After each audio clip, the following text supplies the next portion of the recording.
भारत युद्ध हुआ हो, चाइना युद्ध हुआ हो, उसमें इंडियन नेवी ने बढ़ चढ़ के हिस्सा लिया है। भारत सरकार ने नौसेना के लिए तत्काल एक योजना बनाई और योजना बनाने के पहले ही 1 साल बाद ही ब्रिटेन ने 7030 नाम का एक क्रूजर दिल्ली खरीदा। इसके बाद धनचक राजपूत, जिसका नाम रखा गया राणा, और बहुत ही अच्छा नाम था। राणा नाम क्यों दिया गया था? क्योंकि हमारे यहाँ राणाओं का बहुत बड़ा इतिहास रहा है। चाहे राणा प्रताप को ले लो, चाहे राणा सांगा को ले लो, चाहे राणा उदय सिंह को ले लो, इनकी 3 पीढ़ियों के नाम के आगे उस ऐतिहासिक नाम को सेना के नाम पे जोड़ दिया गया।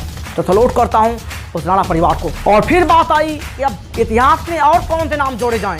नाम दिया गोदावरी, जो हमारे भारत की पवित्र नदियां रही हैं। कहते हैं गंगा में नहाने से आपके पाप धुल जाते हैं। इस गंगा को लाने से भारत का इतिहास ही बदल गया और भारतीय नौसेना लगातार अपने आप को इंक्रीज करती चली गई। इसके बाद 8000 टन का क्रूजर खरीदा गया, जिसका नाम मैसूर रखा गया, क्योंकि मैसूर से ही एक बहुत ही बेहतरीन लड़ाकू योद्धा तैयार हुए थे जिनका नाम था टीपू सुल्तान। इसीलिए भारतीय इतिहास में उस मैसूर के नाम को अमर कर दिया गया। 1964 ईस्वी में भारतीय नेवी में वायुयान वाहक ध्वज विक्रांत भी शामिल हो चुका था, जिसे नौसेना का ध्वजपोत भी कहा जाता है। क्रूजर दिल्ली एवं क्रूजर मैसूर 2 स्क्वाड्रन भी भारत के पास आ चुके थे तथा अनेकों फ्रिगेट स्क्वाड्रन भी भारतीय नेवी में शामिल हो चुके थे। और 1965 तक भारत के पास पनडुब्बी का भी आविष्कार हो चुका था। भारत ने पनडुब्बी बनाने की भी कला को सीख लिया था, जो विदेशी शक्तियों के माध्यम से, विदेशी सेना के माध्यम से भारत को लगातार सपोर्ट कर रहे थे। विदेशी जो हमारी शक्तियां थी, उन लोगों ने भारतीय नौसेना को सपोर्ट किया और भारतीय नौसेना ने लगातार अपने आप को सीखने के लिए तत्पर रखा और सीखते सीखते वो लगातार अपने आप को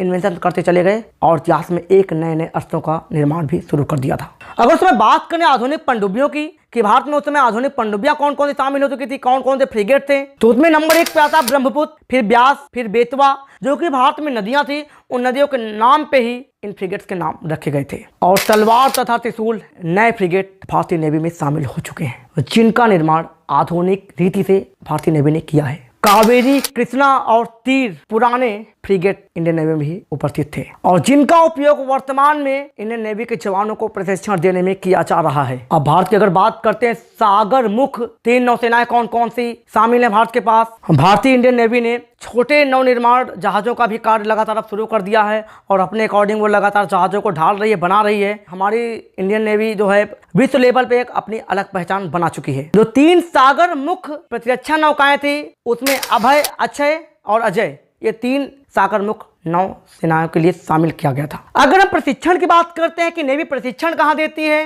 तो जामनगर जो गुजरात में है, वहां पे इंडियन नेवी का प्रशिक्षण दिया जाता है। और दूसरा है कोचीन, जिसे मालाबार गेट जहां पे है वहीं पर प्रशिक्षण दिया जाता है इंडियन नेवी को, जो कि कोचीन को ही